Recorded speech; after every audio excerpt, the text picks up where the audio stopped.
Elevemos nuestro pensamiento a Dios para darle gracias por nuestra vida, por nuestra salud, por todas las cosas bellas y maravillosas que ha ido derramando en nuestro ser, en nuestra familia, y que esta noche nos envíe esas energías, que nos amplíe nuestros conocimientos, abra nuestra mente y nuestro corazón, y que podamos edificarnos en la verdad, en la justicia, para que cada uno de nosotros sea esa luz que la misericordia de Dios espera de cada uno de nosotros, y que el conocimiento fluya en ambas direcciones para que juntos podamos edificarnos en el amor del Divino Maestro Jesús. Que así sea. Que así sea. Que así sea. Bien, vamos a continuar el capítulo Milagros de Jesús. Ya esta noche lo vamos a concluir y vamos a continuar en el ítem la multiplicación de los panes. Si bien no hay mucha explicación sobre este milagro de Jesús en la que multiplica los panes, los peces, hay muy poca literatura que se pueda encontrar respecto a esta historia, haciendo suponer de que podría tratarse de una parábola y no de un hecho real.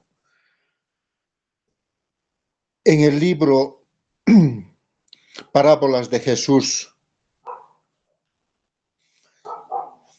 Gabriel Schulz nos va a decir de que hay un hecho bien fundamental por la cual los escritores evangélicos no tomaron en cuenta tal cual debería haber sido esta historia, porque nos narra Gabriel Schulz de que hubo acontecimientos anteriores a este milagro, discusiones y diferencias entre los apóstoles, porque quién debía ser el mayor, quién era el preferido.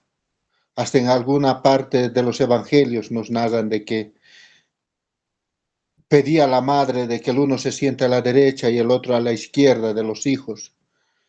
Y todo eso nos narra Gabriel Schulz de que ocasionó el endurecimiento del corazón de los apóstoles. Y por eso es que vieron este milagro de Jesús de la multiplicación material no como debía haberse visto. Prácticamente lo ignoraron.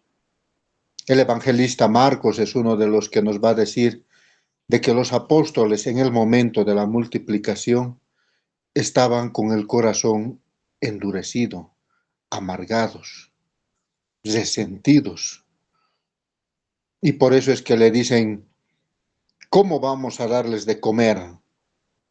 Y Jesús les dice, denles ustedes, recordándonos también a nosotros que no miremos las limitantes materiales para poder hacer un bien, sino que cada uno de nosotros tiene diferentes modos y facultades de poder realizar un bien a los demás, de alimentarlos, sea de palabra, de energía, en un abrazo, en un te extraño, en fin. Entonces, lo que a nosotros nos hace perder esa guía espiritual que muchas veces pedimos y no lo sentimos, es la amargura, el resentimiento que llevamos. Y eso nos aleja, en vez de acercarnos hacia lo divino, nos aleja cada vez más del propósito que Dios tiene para nosotros. Por eso es que Jesús va a recomendar, trabajen, no por el pan, no por el alimento que perece, sino trabajen más bien por el alimento que no perece, por el pan que bajó del cielo hacia ustedes. Recordándonos a cada uno de nosotros que la providencia divina espera que no solamente trabajemos por comer, vestir, proveer la casa, sino que también trabajemos a través de la oración, el estudio, la meditación, los pensamientos buenos, las actitudes buenas, y en una vida armoniosa, en ese mundo interior, reflejándose hacia el mundo exterior, recordando siempre lo que nos enseña como reflexión la tabla esmeralda. Lo que es por dentro es por fuera, y lo que es arriba es abajo. Es entonces cuando nosotros, en ese mirar constante de nuestra vida, podemos ir comprendiendo que no solamente debemos llenar nuestras necesidades materiales, sino que también debemos llenar nuestras necesidades espirituales, pero siempre teniendo el cuidado de qué leemos, qué escuchamos, qué vemos. Por eso es que Jesús nos va a decir: tengan cuidado de la levadura de los fariseos y de los saduceos. Que no toda doctrina, no todo conocimiento que esté en las redes sociales lleva a la verdad. Mucha información hay que solamente es sensacionalismo. Y por mucho que te digan tiene 1000, 5000 o 10,000 seguidores, no quiere decir necesariamente que esté en ese camino de la luz y la verdad. Por eso es ese cuidado que debemos tener. ¿De qué leemos? ¿Qué escuchamos? ¿Cómo está afectando esa información que entra hacia nosotros a ese mundo interior que tenemos? ¿Enciende nuestra luz? ¿Es un combustible que aviva nuestra luz? ¿O es al contrario, algo frío que lo apaga? Por eso esa reflexión que siempre debemos tener, el camino que seguimos, nos lleva a alcanzar los objetivos que tenemos trazados.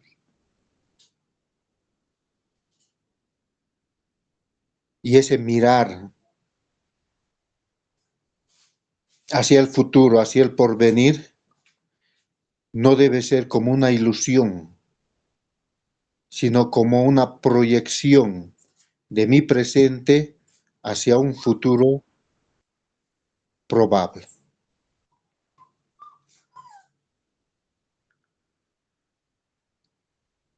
Muchos de nosotros en este caminar que tenemos sentimos la frustración, el peso de este caminar, la fatiga, y vemos las pruebas que vamos pasando o que tenemos enfrente todavía como un obstáculo. Y sentimos que nuestras fuerzas no van a dar para poderlo superar. Es ahí cuando nosotros tenemos que recordar las enseñanzas del Maestro Jesús. Meditarlos, analizarlos y llevarlos a la acción, para que no solamente podamos comprender que tenemos una vida material, sino ante todo comprender que tenemos una vida espiritual, una vida desde su creación eterna. Muchos dirán de que, bueno, no podemos dejar de mirar las cosas materiales y no podemos enfocarnos en un 100% también a la vida espiritual. Es verdad que nuestros padres nos dieron este cuerpo que nos hace humanos, pero tenemos que recordar que nuestra vida nació primero en el corazón de Dios. Que la vida no nos da nuestro padre ni nuestra madre. Ellos nos dan la humanidad, pero la vida que nosotros tenemos, esa vida espiritual, nació primero en el corazón de Dios. Y es a partir de ahí, con esa mirada, que nosotros tenemos que saber analizar cada conocimiento, cada doctrina que llega hacia nosotros, si trae esa luz, si trae esa comprensión, aquello que nos hace falta, o directamente no nos aporta nada. Y cuando nosotros analizamos así, es cuando nos damos cuenta de que el pan del cielo, aquello que las voces de los cielos, cuando empezaron a hablar en 1840 hasta 1870, donde el mundo empezó a conocer de forma clara, científica y razonada ese mundo que no vemos. Y ese conocimiento que nos trae el maestro de maestros, al decirnos yo soy el pan que descendió del cielo, nos está enseñando que hay un conocimiento que cada día va bajando hacia nosotros y que nosotros debemos estar abiertos a recibirlo, a estar en constante comunión con el plano divino, en esa vibración única que une tu corazón con el corazón del Divino Maestro.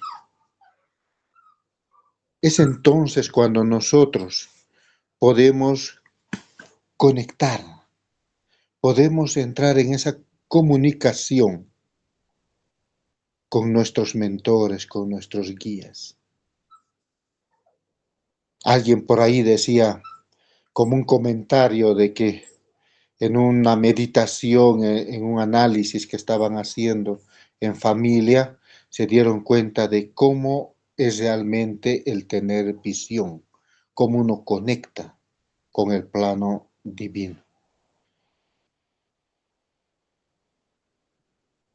Y mirar ese conocimiento que te dice lo que tú vibras, el universo te lo da en vibración, en esa sintonía perfecta de pensamiento y sentimiento que hace poner en acción al plano divino para que tú puedas empezar a avanzar con paso seguro, amparado y protegido hacia esas metas que tienes trazados antes de esta encarnación.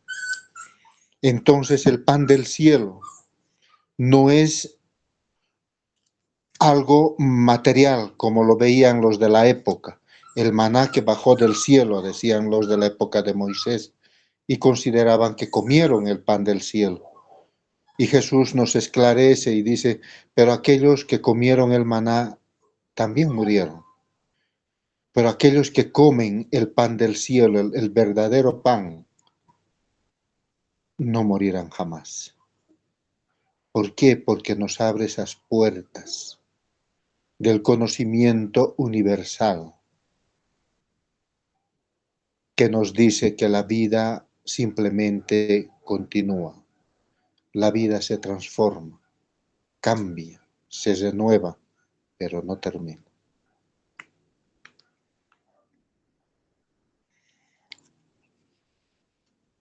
Jesús, en su inmenso amor, nos va a decir de que yo soy el pan de vida, recordando que ese yo lo tienen que trasladar hacia su propia vida,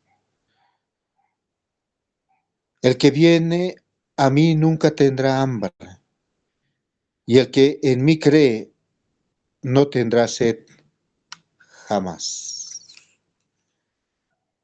Pero no está hablando de una sed orgánica, sino de esa sed espiritual, de ese vacío espiritual que muchas veces sentimos, que no entendemos ni para qué estamos aquí, que no le encontramos un sentido a la vida. A esa sed se está refiriendo.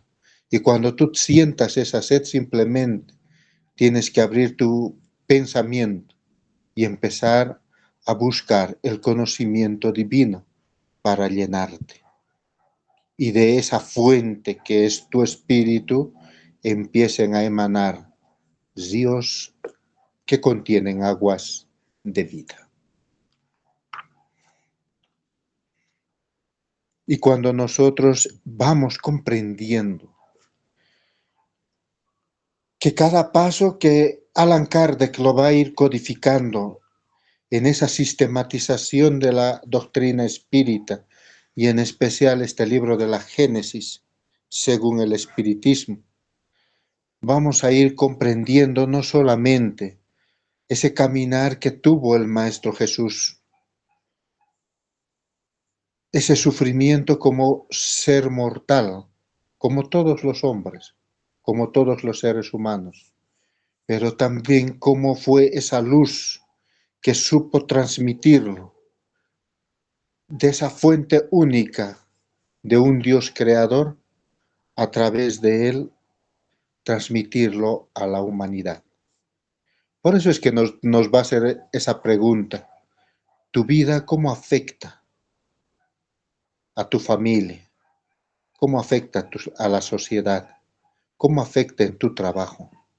¿Cómo afecta en tu diario vivir? ¿Afecta positiva o negativamente? Si estás afectando negativamente en ese análisis, de autoanálisis, autoconocimiento de ti mismo, simplemente cambia el norte. Y ese cambio va a originar de que toda tu vida se reorganice. ¿Va a doler? Sí. ¿Va a haber noches oscuras? Sí. Pero al final la luz siempre brilla. Y el día siempre tendrá un nuevo comienzo para cada uno de nosotros. Y cuando aprendemos de que nosotros somos luz, sin importar la intensidad que tengamos, pero que somos luz, entonces a partir de ese conocimiento del yo soy luz, podemos empezar a entender la tentación de Jesús. Pero una tentación no externo a nosotros, sino también interno a nosotros. Porque recuerden lo que el mismo Jesús decía: lo que ustedes sufren, yo también sufro. Lo que ustedes tienen necesidad, yo también tengo necesidad. En el Evangelio de María Magdalena hay una frase que dice: cuando tú encuentras a tu espíritu, es que has encontrado la razón de la verdadera vida. A eso nos lleva el analizar la tentación de Jesús, a mirar tu propio espíritu. ¿Cómo está? ¿Qué sintonía tiene? ¿Qué vibración está emanando? Para que a través de esa vibración que tú analizas, vas a poder modificarlo. ¿Para qué modificar nuestra vibración? Para dejar esas franjas vibratorias de perturbación, de dolor, de sufrimiento, para transformar nuestras lágrimas en una sonrisa, para mirarnos al espejo y que ese espejo refleje la belleza y la grandeza de ese ser que eres tú. Y mirar la tentación de Jesús es mirar nuestra propia vida, cómo tiene tantas dificultades. Si bien los evangelios nos va a decir de que a Jesús lo subieron al pináculo del templo y le dice, lánzate de aquí porque está escrito que enviará a sus ángeles para que no tropieces tu pie en ninguna piedra. ¿A cuántos de nosotros nos dicen lo mismo esas voces que escuchamos? Muchas veces. Tú ya tienes el conocimiento, ya te has preparado, ya lo has logrado todo, ahora lánzate. No necesitas de nadie más. ¿Y cuántas personas se lanzan al mundo buscando el éxito, el reconocimiento? Y obviamente solamente encuentran el fracaso. ¿Por qué? Porque se olvidaron, uno, que son luz. Dos, olvidaron la frase que Jesús siempre dice, aléjate de mí. Cuando sentimos esas voces, cuando sentimos esa presencia de que algo malo se nos ha acercado, simplemente toma tu autoridad, serénate y usa las palabras del Divino Maestro. Aléjate de mí. Y automáticamente elevas tu vibración y cambias de frecuencia vibratoria y de sintonía. Es eso lo que nos enseña esta tentación de Jesús. Que si bien vamos a ser tentados una y otra vez de diferentes formas, situaciones muy complicadas que nos va a tocar vivirlos, pero siempre tenemos que estar presentes, que Él lo vivió en ese proceso de evolución que Él siguió, también lo vivió, no en la Tierra, en otro planeta, pero lo vivió y nos enseñó a nosotros cómo debemos actuar, qué debemos decir, cómo debemos sentir ese momento. Y esa frase que siempre debemos tenerlo, no solo de pan vive el hombre, sino de toda palabra que sale de la boca de Dios. Y cuando las entidades espirituales que nos rodean y que nos quieren poner esa zancadilla para caer, simplemente se alejan, porque ya no van a tolerar tu luz ni tu energía. Esa es la enseñanza de la vida del Maestro Jesús. Mirar con los ojos del Espíritu cada frase, cada palabra.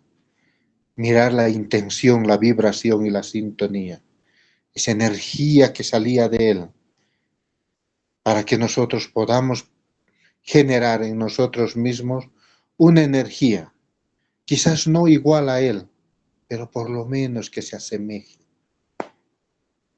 Que tenga esa intención de construir vidas, de disipar oscuridades, de construir en un corazón la esperanza.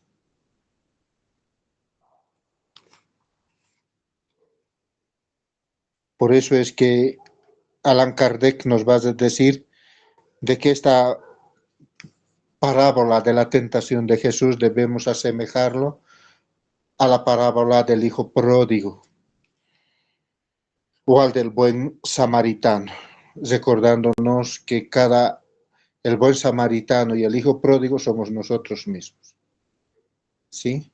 Entonces, está en nosotros y en nuestra buena voluntad el continuar siempre adelante y siempre confiando de que la espiritualidad superior, ángeles, arcángeles, serafines, querubines, tronos, mentores de luz que nos acompañan todos los días de nuestra vida y que nosotros solamente tenemos que sintonizarlos y vibrar en esa frecuencia para sentirlos, para hablar con ellos y tener respuestas a nuestras dificultades.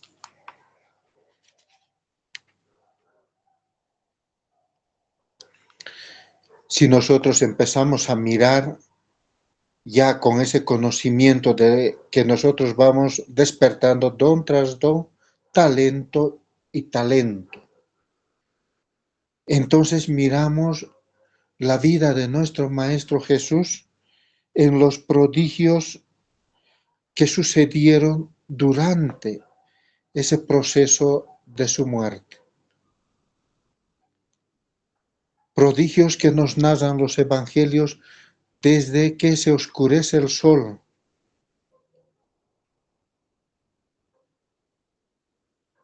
Pero hay algo bien interesante en todo esto, que si bien los evangelistas narran un oscurecimiento en ese día, los historiadores de la época no registran ningún fenómeno. No registran un eclipse, no registran un temblor, no registran nada.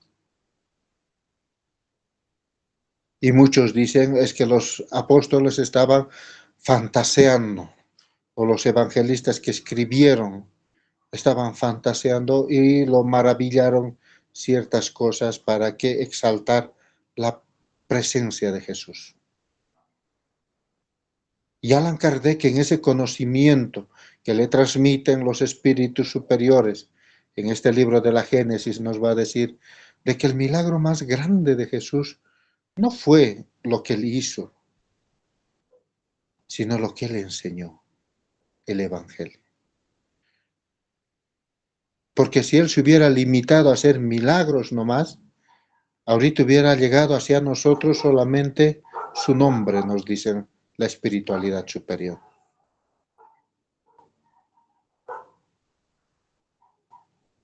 Pero sus palabras, sus actos, esas frases de reflexión, que no solamente transformaron los corazones de aquellos que lo escucharon en la época, sino que transformó la humanidad en los siglos siguientes. Y donde muchos esperaban que fracasara la misión de Jesús, porque no tenía nada más que 12 discípulos para llevar la verdad. No había tele, no había internet, no había nada. Pero aún así, la verdad brilló. Y ese es el mayor milagro, nos dicen los buenos espíritus. Y Allan Kardec nos los va a escribir: el mayor milagro de Jesús es su evangelio. Porque transformó a una humanidad. Y aún hoy sigue transformando los corazones. No solamente para sanar aquellos corazones quebrantados, sino ante todo para traer esa luz de la verdad que nos dice a cada uno de nosotros: somos hijos e hijas de un Creador. Y al reconocer nuestra descendencia, podemos encaminarnos confiados hacia esos mundos felices. Por eso es que los prodigios en la muerte de Jesús no solamente es verlo literal, sino verlo, como les decía, desde los ojos de la espiritualidad de cada uno de nosotros. Con tus ojos del espíritu, mira y analiza esta parte de los evangelios para reconocerte a ti mismo y a ti mismo en esos momentos. Hay alguien que decía por ahí, ese oscurecerse del sol, si bien no hay registro de un eclipse, eran los ángeles que estaban ahí, desenvainando las espadas, porque Jesús mismo decía: si yo pido al Padre que me mande para defenderme, me mandaría legiones de ángeles.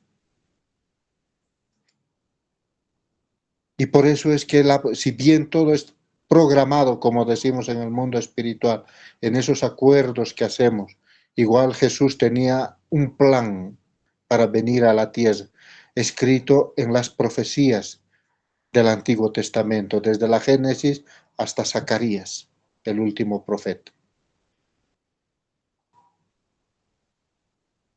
Pero hay algo que, si bien nos dice, lo van a crucificar, hasta ahí llegó la profecía y los efectos no lo escribieron, porque los efectos no se podía deducir.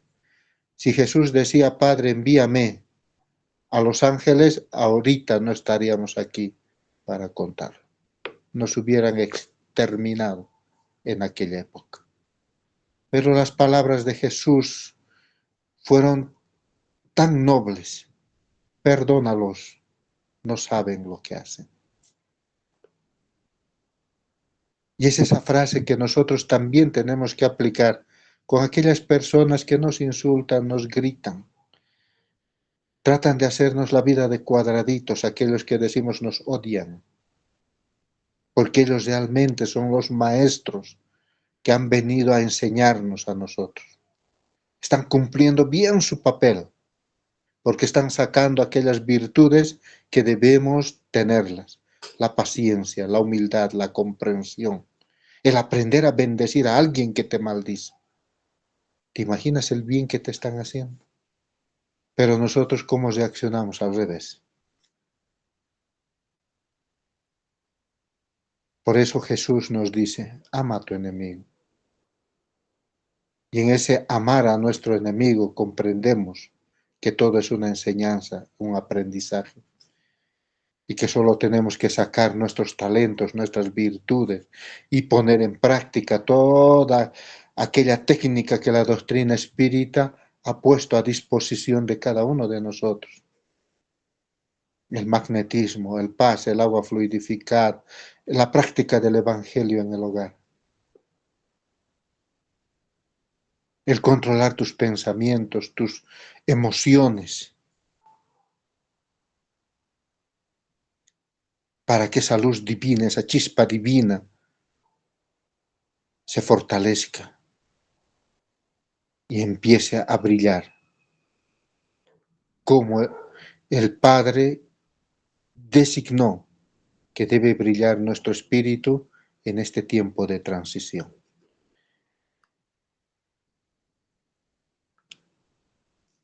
Las apariciones de nuestro Divino Maestro Jesús después de su muerte nos va a decir de que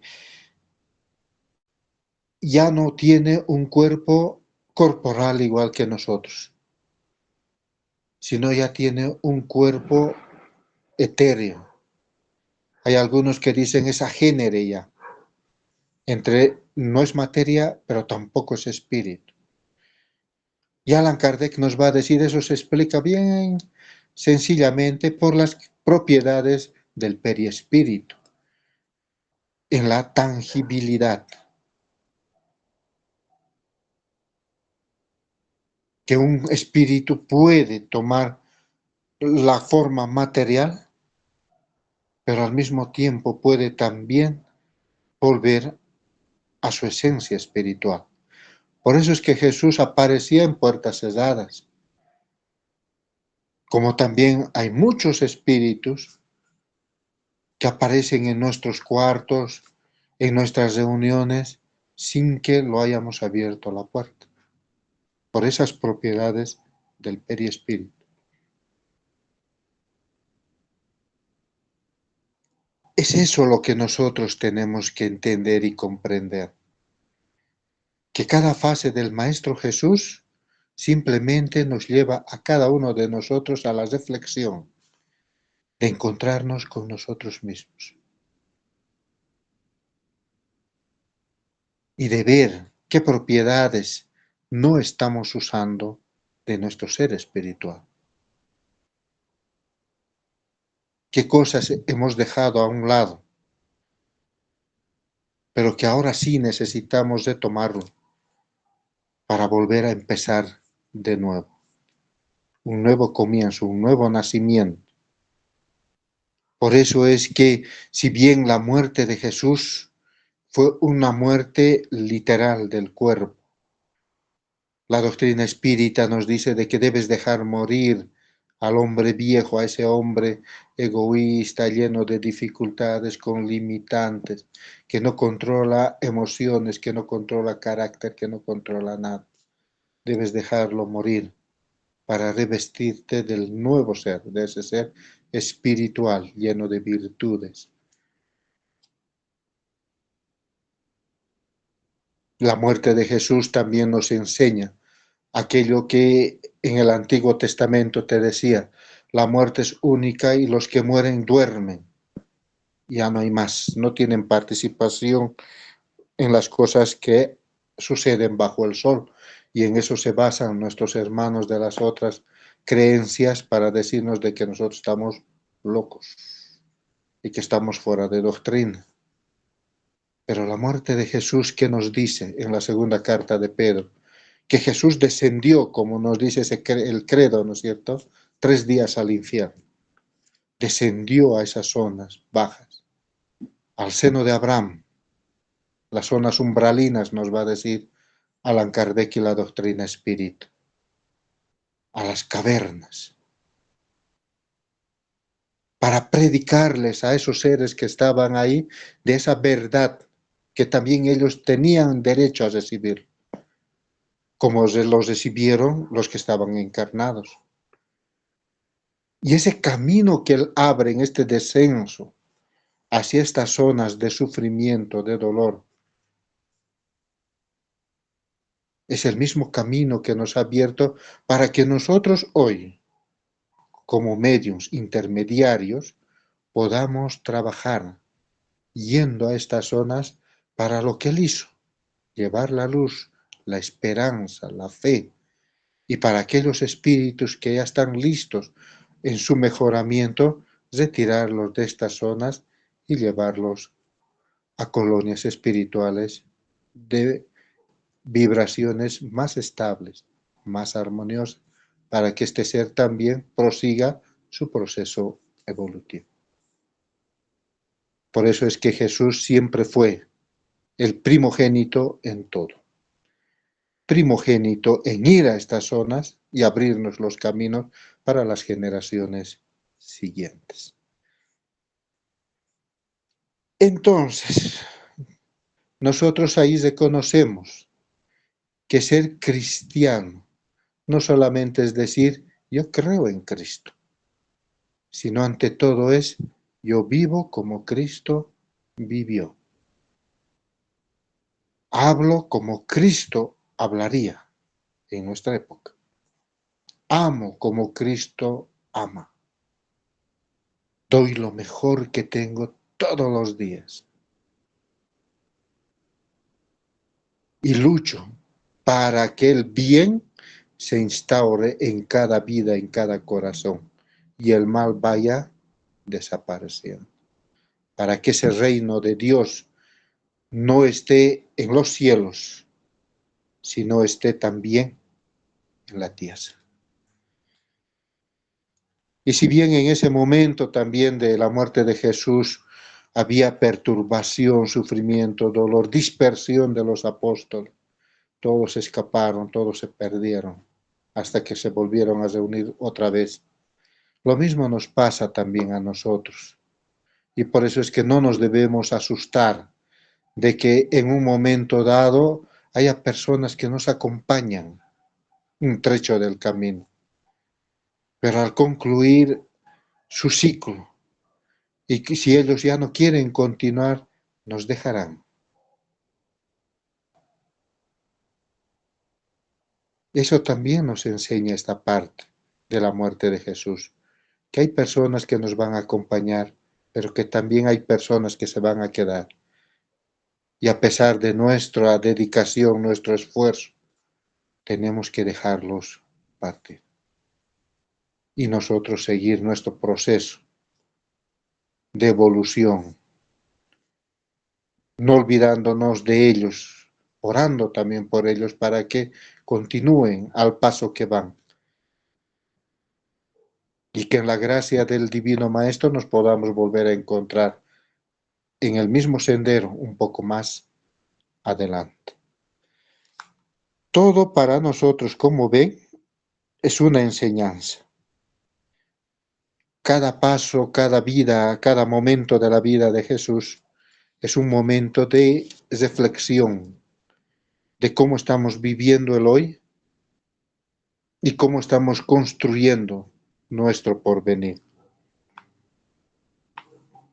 Por eso es que Jesús nos los decía a los de la época y nos los dice a nosotros. ¿Por qué os turbáis? ¿Por qué viene a vuestros corazones tantos pensamientos? Ahora más que todo, que la cónclave se está reuniendo, que el Papa Negro, que el fin del mundo y toda esa información tergiversada que está en las redes sociales nos está llenando de angustia, de desesperación. Y nos está haciendo ver como si Cristo estuviera muerto. Y nuestra fe, nuestra esperanza, pues se está apagando en nosotros mismos porque estamos dando lugar a estas energías de perturbación, de ansiedad, de angustia. Entonces, tenemos que mirar que Jesús está vivo. Por eso es que nos va a decir, la tumba está vacía.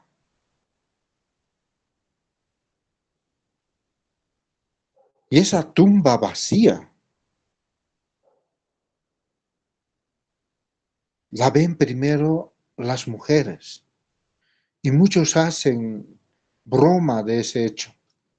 ¿Por qué tuvieron que verlo las mujeres primero? Ah, bueno, como son, como decimos, no, chismositas, hablan rápido. Entonces el cuerpo ha desaparecido y eso iba a diseminarse rapidito. Pero no es, eso es una broma también, es una mala interpretación. Las mujeres vieron la tumba vacía porque fueron las únicas que fueron a visitar este lugar. Porque los hombres, los apóstoles estaban de miedo y no se atrevían a enfrentar ese temor. Estaban arrinconados en sus esquinas. Por eso es que la mujer muchas veces nos dicen es el sello de Dios. Porque una mujer no se rinde, no retrocede. En ese sexto sentido que lo tienen activado todos los días, ellas ya presienten, ya sienten de que algo maravilloso está por pasar. Y por eso fueron a la tumba. No solamente llevando óleos, llevando incienso, mirra, perfumes, sino ante todo fueron con esa fe, esa esperanza de que a los 3 días el maestro de maestros volvería a la vida.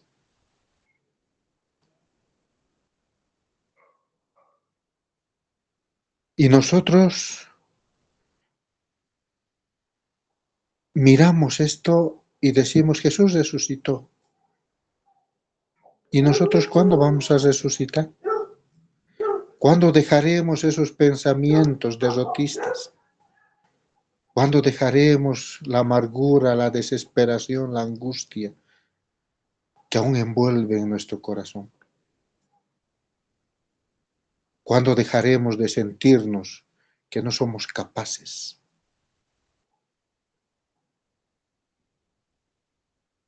Si Jesús resucitó, es porque nosotros también debemos hacerlo. Pero resucitar a una nueva vida, con nueva actitud, nuevos pensamientos. Por eso Allan Kardec y la espiritualidad superior nos va a decir, cada noche nosotros morimos y cada mañana resucitamos a la vida.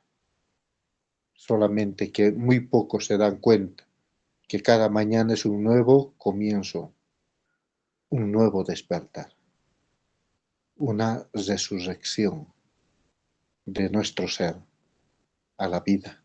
Y desperdiciamos las oportunidades que tenemos, únicas, en ese día. Hay una historia que cuentan de que hay unos misioneros que van y buscan entre las tribus del Amazonas y encuentran tribus que están muriendo, tribus muy pobres, prácticamente en el abandono, en la miseria. Pero de repente, cruzando al otro lado del río, encuentran otra comunidad llenos de salud, de vida, progreso y todo lo contrario. Entonces los misioneros preguntan a esta comunidad que está en bienestar y le dicen, ¿quién ocasionó todo esto? Y ellos dan un nombre del misionero que había llegado a ese lugar. Y por decirles Jaime, un nombre ficticio. Y estos misioneros preguntan, ¿y dónde vive Jaime? Y le llevan ríos, sembradíos, canales de riego, producción y todo eso. Y le muestran. Y él dice, ¿pero dónde está Jaime? Ah, ¿dónde está Jaime? Los llevan a otro lado y le muestran que el hospital, los medicamentos y toda esa gama. Y el misionero vuelve a mirar y le dice, pero no está aquí. Allá, entonces vamos. Le llevan al otro lado, donde el mar entra con el oleaje y hay unos estanques donde los peces llegan y solamente ellos sacan con las redes los peces de los estanques. Y le dicen, ahí está. Y él dice, no, pero no me están entendiéndole. ¿Dónde vivió Jaime? Y van a una chocita y dicen, aquí. Entra y busca y no hay nada, es vacío. Y le dice, no, pero aquí no hay nadie, yo quiero hablar con él. Pero es que no puedes hablar con él. ¿Por qué? Porque él ha muerto hace 3 años. ¿Y por qué no me dijeron eso? Pero tú preguntaste dónde vive Jaime. Él vive en cada obra que ves. En todo lo que tus ojos pueden mirar, Él vive ahí.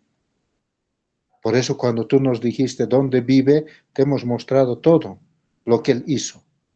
Él vive en sus obras. Jesús vive en sus obras también. Y en la obra mayor que es nuestro corazón. Pero te da esa enseñanza. ¿Y tu vida? ¿En dónde vive tu vida? ¿Qué obras estás dejando para la posteridad? ¿Qué huellas estás dejando para tus hijos, para tus nietos, para tus bisnietos? ¿Qué estás construyendo? ¿O simplemente tu nombre se perderá cuando tú desencarnes? La tumba está vacía.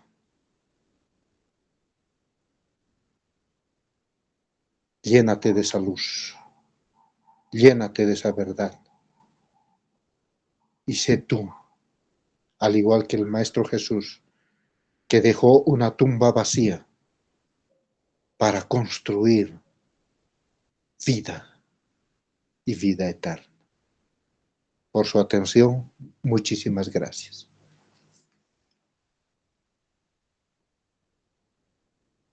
Si tienen alguna pregunta, consulta, adelante.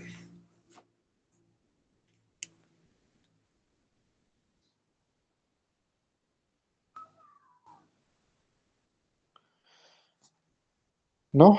Bien. Bendito Dios, te damos gracias. Gracias por cada persona que has permitido que se conecte esta noche. Gracias porque fuiste tú quien tocó sus corazones, sus pensamientos. Gracias porque en ese inmenso amor tú los edificas, tú los guías. Tu luz divina ilumine cada paso que den. Prospéralos siempre, en lo material y en lo espiritual. Y que ellos también disfruten no solamente del pan orgánico que alimenta nuestro cuerpo, sino de ese pan divino celestial, el pan de los cielos, que edifica y da vida a nuestra alma, que da luz, da esperanza, da fe. Agradecemos a nuestro Divino Maestro Jesús por tanta enseñanza y tanta reflexión que nos permite continuar adelante, aunque las espinas y las piedras del camino nos lastiman. Gracias a los mentores, porque nos emanan esas energías curativas, esas energías llenas de bondad, de misericordia, que renuevan nuestro ser y nos permiten recargar nuestras energías para este caminar junto a ti.